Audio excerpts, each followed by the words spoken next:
എപ്പോഴെങ്കിലും തോന്നിയിട്ടുണ്ടോ ഇതെല്ലാം മതിയാക്കാം, മതി, ഒന്നും റിസൾട്ട് കാണുന്നില്ല, അങ്ങനെ ഒരു ഡെസ്പറേഷൻ എപ്പോഴെങ്കിലും തോന്നിയിട്ടുണ്ടോ? പിന്നെ ഉറപ്പായിട്ട് അത് ഇല്ലാത്ത ആരുമില്ല അങ്ങനത്തെ സിറ്റുവേഷൻ. പലപ്പോഴും പലപ്പോഴും കരഞ്ഞിട്ടുണ്ട് ഞാൻ. അതൊക്കെ ഒരു ഭയങ്കര ഒരു ഇതാണ്. നമ്മൾ എന്ത് കഷ്ടപ്പെട്ടാലും.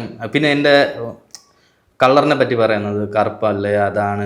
ഓഡീഷനിൽ ചെല്ലുമ്പോഴും ഇങ്ങനെയൊക്കെ ഇഷ്ടമല്ലോ. അത് ഞാനൊരു വീഡിയോ ചെയ്തിട്ടുണ്ടായിരുന്നു. ഒരു ഓഡീഷനിൽ തന്നെ ഞാൻ കറുപ്പായതുകൊണ്ട് പുള്ളിക്കാരെ എന്നെ പറഞ്ഞു വിട്ടു ഒന്നതര. അതാണ് ഞാൻ ഒരു വീഡിയോ ആയിട്ട് ചെയ്തത്. നമുക്ക് കറുപ്പ് ഞാൻ ഉണ്ടാക്കിയതല്ല, അത് ഈശ്വരൻ തരുന്നതാണ്.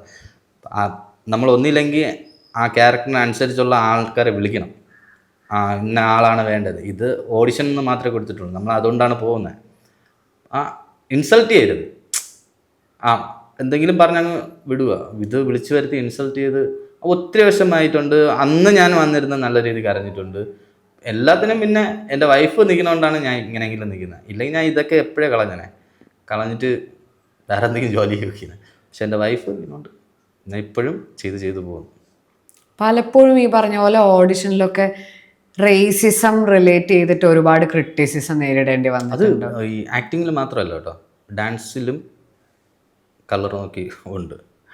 അതൊക്കെ നമ്മളിപ്പോൾ ബാക്ക്ഗ്രൗണ്ട് ഡാൻസർ ആയിരുന്നാലും നമ്മൾ വെളുത്തൂരെ പിടിച്ച് ഫ്രണ്ടിൽ നിന്നും ബാക്കിൽ ഇടുന്നു. അങ്ങനെയൊക്കെ ഉണ്ട്, ഡാൻസിലും ഉണ്ട്.